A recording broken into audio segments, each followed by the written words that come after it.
누가복음 2장에는 예수님을 만난 사람들에 대한 내용이 나오고 있습니다. 예수님께서 처음 이 땅에 태어나셨을 때 그 첫 번째 소식이 들에서 양을 치고 있던 목자들에게 전해졌고, 그래서 예수님의 나심을 가장 먼저 듣고 가서 경배한 사람이 목자들이었죠. 그리고 아기 예수님으로서 성전에 와서 정결 예식을 행하게 됐는데, 유대인의 아기들은 난 지 8일 만에 할례를 행하고 남자아이는 40일, 여자아이는 80일 되었을 때 성전에 와서 이제 정결 예식을 행하게 되죠. 하나님의 자녀입니다, 또 하나님의 것입니다, 이렇게 고백하면서 감사함으로써 하나님 앞에 예배를 드리는 것이죠. 오늘 본문의 말씀에는 바로 이와 같은 예수님의 그 정결 예식 때에 성전에서 만나게 된 두 사람이 나오는 것을 볼 수가 있습니다. 한 사람은 어제 우리가 살펴본 시므온이라고 하는 사람이었고, 또 한 사람은 안나라고 하는 할머니입니다. 아마도 시므온도 꽤 많이 나이가 들었을 것으로 봅니다. 왜냐하면 하나님께서 시므온에게 성령의 감동을 통해서 생전에 예수님을 만나게 될 것을 듣게 되었고, 그리고 예수님을 보게 되자 주제여 이제는 말씀하신 대로 종을 편안히 놓아 주시는도다. 내 눈이 주의 구원을 보았나이다 라고 고백하는 것을 볼 수가 있거든요. 그래서 시므온도 참 오랜 나이가 될 때까지 이 하나님의 약속을 믿고 메시아로 오신 그리스도를 기다려 왔는데, 드디어 그 약속대로 하나님께서 만나게 해주신 그것을 고백하는 그것을 볼 수가 있기 때문에 꽤 참 연세가 들었을 것이다라고 추정을 하죠. 자, 오늘 본문의 말씀 우리가 보고자 하는 이 안나라고 하는 선지자가 이제 소개가 되고 있는데, 우리 36절의 말씀, 이 안나에 대해서 이제 몇 가지로 소개하는 걸 우리 살펴볼 수 있습니다. 그는 아셀 지파 바누엘의 딸이라고 말하고 있습니다. 아셀 지파라 그러면 우리가 이스라엘 12지파 중에서 별로 그렇게 알려지지 않은 지파다라는 것을 언뜻 알 수가 있을 것입니다. 이스라엘 12지파 중에서도 우리가 아주 익숙하게 알고 있는 지파들이 있지 않습니까? 먼저 레위 지파는 성직을 맡은 지파이기 때문에 또 우리가 종종 언급을 하게 되고요. 가장 대표적인 지파로서 유다 지파, 이 유다 지파에서 예수님께서 탄생을 하셨죠. 다윗의 자손 예수님이시기 때문에 다윗이 유다 지파지요. 유다 지파의 고향은 베들레헴이죠. 예수님께서 베들레헴에서 나셨는데요, 유다 지파가 아주 명문 지파로 볼 수가 있겠습니다. 또 요셉 지파의 그 두 지파, 요셉의 두 아들이 지파가 됐는데, 에브라임과 므낫세, 에브라임 지파에서 여호수아가 났죠. 므낫세 지파에서 기드온이 또 났죠. 이런 아주 걸출한 인물들이 있는 그런 지파들이 또 있죠. 그런데 아셀 지파에서는 특별한 뭐가 없습니다. 그만큼 이 안나라는 사람은 지파로 따져본다면 별로 그렇게 유명하지 않은, 어쩌면 참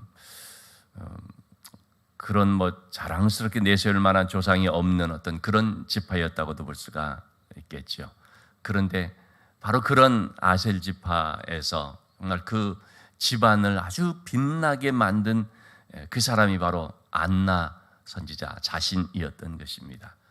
여러분, 우리는요, 나는 집안이 좋지 않다, 나는 출신이 별로 그렇게 참 좋지 않다, 그런 것을 말할 필요가 없습니다. 나는 흙수저 출신이다, 그런 것 우리가 그리스도 안에서는 아무 의미가 없습니다.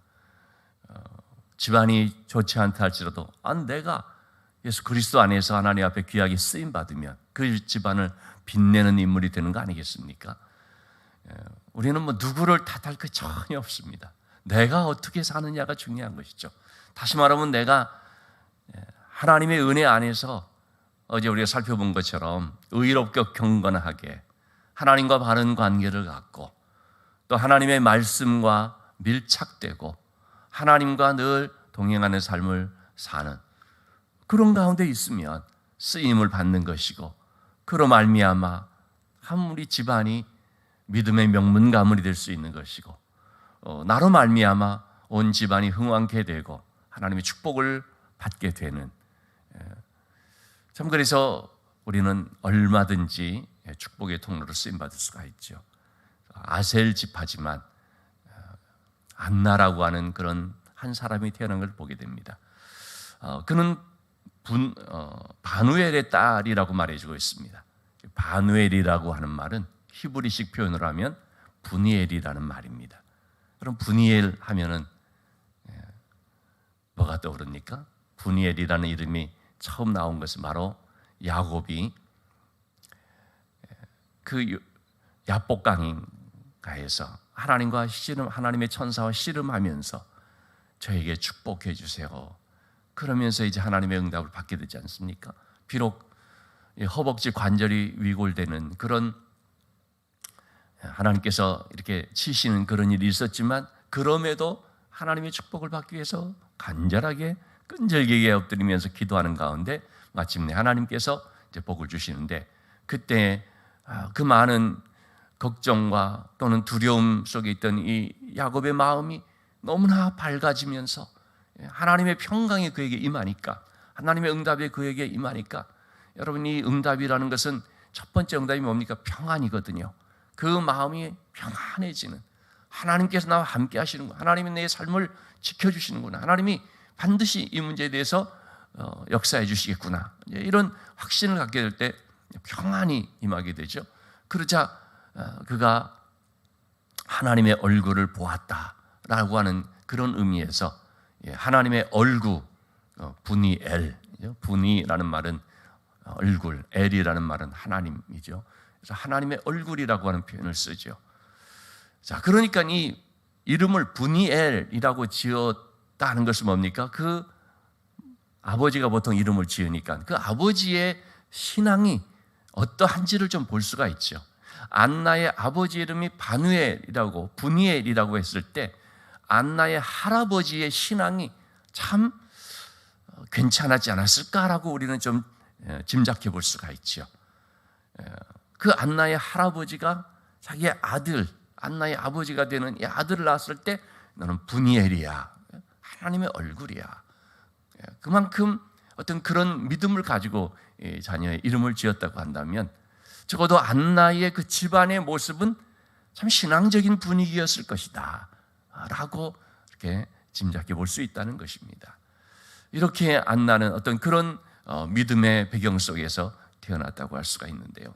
그러나 인간적인 삶의 모습을 보면 참 기구했다, 불행했다고도 볼 수가 있겠습니다. 보통 당시에 그 유대인들 결혼 나이가 여성들 경우에는 10대 중후반, 한 대여섯 살 때부터 결혼을 한다는 것입니다. 그러니까 조금 뭐 늦게 한다 할지라도 한 20살 정도 이렇게 되겠죠. 어쨌든 안나가 결혼을 한 후에 7년 결혼 생활을 한 후 과부가 됐습니다. 지금이야 물론 지금도 과부라고 하는 그런 표현이 참 썩 좋은 것은 아닌데 지금 세상에서의 과부의 삶과 당시의 과부는 너무나 다릅니다. 지금은 요즘은 소위 싱글 홀로 된 어떤 그런 싱글로서 자기 일하는 경우도 있고 또 나름 경제적인 그런 활동을 하면서 그냥 이렇게 살아가는 분들도 있지만 그러나 이 안나 시대의 과부라는 것은 전혀 그럴 수 없는 형편인 것이죠. 그렇기 때문에 성경에서는 고아와 과부에 대해서 늘 잘 돌봐주도록 특별히 먼저 배려해 주도록 그렇게 말하지 않습니까? 과부의 삶이라는 것은 정말 힘든 형편이었죠. 그런데 그렇게 과부가 된 지 84세가 되었더라. 이렇게 과부로서 지내며 84세가 될 때까지 홀 몸으로 쭉 있었던 것이지요. 그만큼 이렇게 오랜 세월 동안 혼자 이렇게 지냈는데, 그러면 어떻게 지냈을까? 여러분, 혼자 오랜 시간 이렇게 지내도 살면서 참 그냥 그럭저럭 사시는 분들도 얼마나 많이 있겠습니까? 그냥 자기의 인생을 한탄하면서 죽지 못해 살지, 뭐 그렇게 표현하는 사람들도 뭐 얼마든지 있는 거 아니겠습니까? 그러나 안나의 삶은 그게 아니었음을 보게 됩니다. 그는 이렇게 홀로 지내는 그런 긴 시간 동안에 어떤 삶을 살았느냐? 서자로 그는 먼저 성전을 떠나지 아니하고 그랬습니다. 성전을 떠나지 아니하고, 한마디로 말하면 성전 중심의 삶을 살았다는 것입니다. 근데 여기서 여러분, 그 성전을 떠나지 아니하는 것을 문자 그대로 해서 그 성전에서 산 걸로 생각하면 안 됩니다. 왜냐하면 당시에 예루살렘 성전이라고 하는 것은 누가 와서 사는 곳이 아닙니다. 제사장도 거기 사는 것이 아닙니다. 무슨 거기에 살만한 무슨 방이 있고 그런 게 아닙니다. 요즘은 뭐 교회가 어떤 뭐 조그마한 방이라도 있어서 혹 형편이 어려운 분들 중에 가끔 교회들 보면은 거처하시는 분도 있을 수는 있어요. 제가 전에 있던 교회에서도 어떤 한 분이 그렇게 거처하면서 교회들도 조금 돕고 뭐 그런 경우도 있는데, 성전은 그런 게 아니었죠. 우리가 뭐 잘 아는 것처럼 성전은 제사장들만이 성소 안에 들어가서 봉사일을 하죠. 제사장들도 24개 조로 편성이 돼서 그 24명이 일주일 동안 들어가서 계속 이렇게 순번 들어가면서 봉사를 하고 나오고 교대로 그렇게 하는 것입니다. 그리고 모든 뭐 무슨 부속실인 이런 것들도 다 거기에 따르는 용도들이 있어서, 그래서 뭐 누가 들어가 살고 그럴 수가 없습니다. 그렇다면 왜 성전을 떠나지 아니하며라는 표현을 했을까? 그것은 항상 성전으로 와서, 그래서 집이 있고 집이 있는데 늘 시간 날 때마다 성전으로 와서 지냈다라는 뜻이 되겠죠. 다시 말하면 하나님 중심의 삶을 살았다는 것입니다. 예배 중심의 삶을 살았다는 것입니다. 말씀 중심의 삶을 살았다는 것입니다. 한마디로 말하면 하나님이 나의 남편이시다. 예수님, 당시 예수님이 오지 않았지만 지금도 보면 예수님이 나의 신랑이시다. 나는 비록 남편이 일찍 세상을 떠나서 이제 홀몸으로 있지만, 그럼에도 내 집은 하나님의 전이고 내 남편 되시는 분은 하나님이시다 하는 그런 마음으로 그렇게 늘 성전 중심의 삶을 살았다라고 말할 수가 있죠. 자, 이어서 또 나오는 것은 뭡니까? 성전을 떠나지 않고 주야로 금식하며 그랬습니다. 주야로 금식함으로 섬기더니, 여기서 섬긴다라는 것은 결국은 하나님을 섬기는 거지 않습니까? 근데 어떻게 하나님을 섬겼느냐? 주야로 금식하며 기도함으로 섬기더니 그랬습니다. 우리가 금식이라고 하는 것은 일상적으로 할 수 있는 것은 아니죠. 금식은 특별한 때에, 사도행 13장 같은 경우에도 보면은 안디옥 교회가 주의 일을 위해서 금식을 할 때에 하나님께서 선교사를 파송하도록 바나바와 바울을 따로 세우라 하는 그런 어떤 계시의 말씀을 주시죠. 저는 특별한 일을 놓고서 어떤 간절한 기도의 제목이 있을 때 우리가 금식을 하게 되지요. 그만큼 안나는 뭐냐면 그런 마음으로 늘 이렇게 기도 생활에 힘썼다라는 거죠. 우선 금식이라고 하는 것을 뭐 이렇게 그냥 습관적으로 뭐 남이 하니까 나도 하고 그런 식으로 했다는 것이 아니라, 그만큼 간절하게, 그만큼 열심으로 하나님께 기도의 생활을 하는 것을 정말 힘썼다, 이렇게 우리가 이해할 수가 있겠습니다. 자, 이러한 신앙의 그런 자세를 가지고서 하나님을 섬긴 것을 말해주고 있습니다. 그런데 참 이 안나는 이렇게 하면서 그 마음속에 어떤 믿음이 있었던가 보면은요 38절 말씀에 마침 이때에 나와서, 여러분 마침 이때에 나와서라는 것은 뭡니까? 이제 예수님께서 바로 아기 예수님을 성전에 오시게 되는 바로 이런 시점을 말하는 것이겠죠. 하나님께 감사하고 아마도 예수님을 그 만난 그런 큰 어떤 감격, 그 기쁨, 이와 같은 것들을 이제 표현한다고 할 수가 있겠습니다. 바로 이 예수님을 만남으로써 그는 사람들에게 무엇을 지금 말하고 있느냐? 예루살렘의 속량을 바라는 모든 사람에게 그에 대하여 말하니라. 예루살렘의 속량을 바라는 모든 사람에게, 당시에 안나뿐만 아니라 이 예루살렘의 속량을 바라는 사람들이 있었던 것을 우리가 보게 됩니다. 여러분 당시의 상황, 어제도 그런 말씀 드렸습니다만 얼마나 그 예루살렘의 그런 또는 이스라엘의 형편이 너무나 참 영적으로나 또는 뭐 정치, 경제 혹은 그런 여러 가지 사회 이런 면에서 참 그 아주 피폐된 그런 상황 가운데 있었는지, 우선 나라는 로마에게 지배를 당하고 있죠.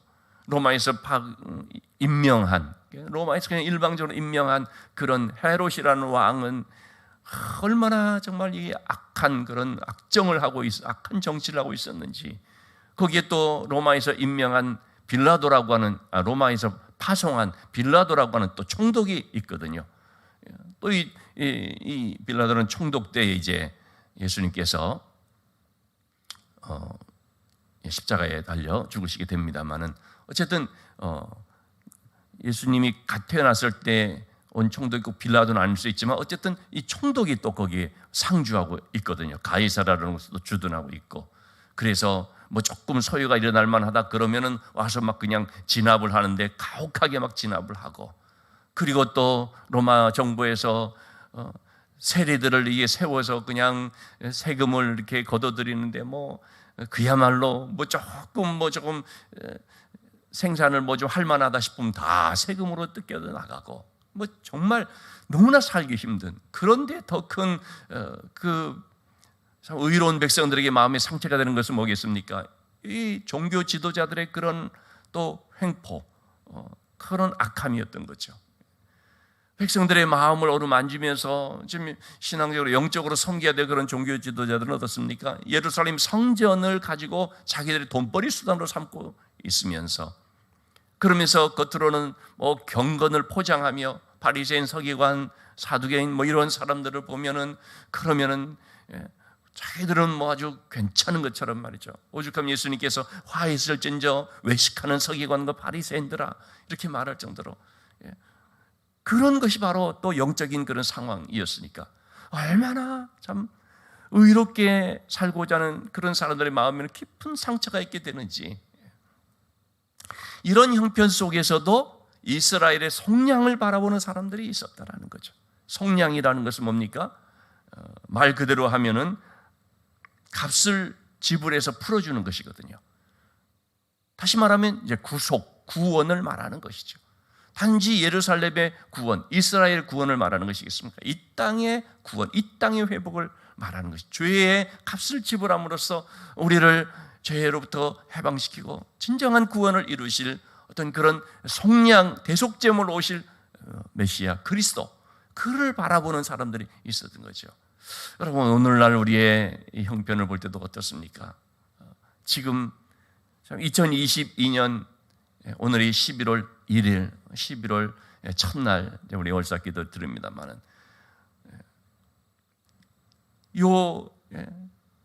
참 2, 3일 전에 있었던 이런 사건들로 인하여서 참 이것이 대한민국 현 주소로구나, 이것이 대한민국 참 이 어떤 그 아픔의 현실이로구나, 이런 걸 우리가 또 많이 느끼지 않습니까? 누가 뭐 잘하고 잘못하고를 떠나서 참 이런 너무나 이 마음이 참 안타까운, 어떤 분들은 댓글에다가 막 참 그 부적절한 말이지만 그런 식으로 써놨더라고요. 아니 참 죽은 사람들한테는 미안하지만 그 사람들이 무슨 나라를 위해 싸우다 죽었냐? 술 처먹고 놀다가 그런 거 아니냐? 한편 말이 조금 맞는 말이 될 수 있을지 모르지만 지금 적합한 말은 아니죠. 그런데 또 그런 거에 대해 사람들이 일부 동감하는 분들도 있죠. 사실 그러지 않냐 이렇게. 그러나 여러분, 그러나 우리가 어떤 이유로든 여러분 이 아까운 자녀를 잃은 그 부모의 그 마음을 생각해 보면 그냥 우리는 그냥 찢어지는 마음 그렇게 가져야 되는 것이죠. 누구의 어떤 잘잘못이니 원인 뭐 결과 이런 걸 떠나서 지금 참 이 우리나라의 현실을 볼 때 정말 이 속량이 필요한 그런 나라인 것을 우리가 보게 되죠. 그런 참 이 백성들이다라는 걸 우리가 생각해야 되지 않습니까? 참 코로나로 인하여서 참 뭔가 좀 정신을 차리고 뭔가 좀 겸손하고 뭔가 좀 하나님 앞에 좀 바로 설 수 있는, 하나님께로 좀 돌아올 수 있는 좀 그런 기회를 좀 삼을 수 있으면 좋겠는데, 이제 좀 코로나가 끝나간다 싶어지니까 꼭 이태원에서뿐만 아니라 그냥 뭐 홍대 앞에도 그렇고 뭐 강남 어디 여기저기서 그냥 뭐 그동안에 뭐 못했던 거 그냥 폭발시킨다는 식으로 먹고 놀고 흥청거리는 이런 모습들이 얼마나 많은지 참 그런 걸 보면은요 너무 마음이 참 안타깝습니다. 이게 좀 정신을 좀 우리가 차릴 수 있으면 참 좋겠는데 왜 어떻게 이 세상이 이렇게 세상이 정말 그저 흥청거리는, 특히 젊은이 문화들 정말 흥청거리는 어떤 한 교수님이 뭐 그랬다는 가 보더라고요. 이제 뭐 좀 예전의 일이지만은 이분이 이제 외국에서 이제 쭉 이렇게 있다가 어떤 학회 일로 인해서 한국에 와서 호텔을 딱 잡았는데 호텔 그 앞에 초저녁부터가 굉장히 많은 청년들이 줄을 서 있더라는 것이죠. 이게 도대체 뭔지를 몰랐다고 합니다. 근데 그거를 그 밤 늦게 이제 알게 된 것입니다. 밤 늦게인가 새벽인가 알고 봤더니 그게 전부 다 클럽 들어가는 줄이었다라는 거예요. 클럽 들어가는 줄. 그래서 이분이 크게 탄식하기를, 대한민국의 미래가 이건가? 큰일 났다.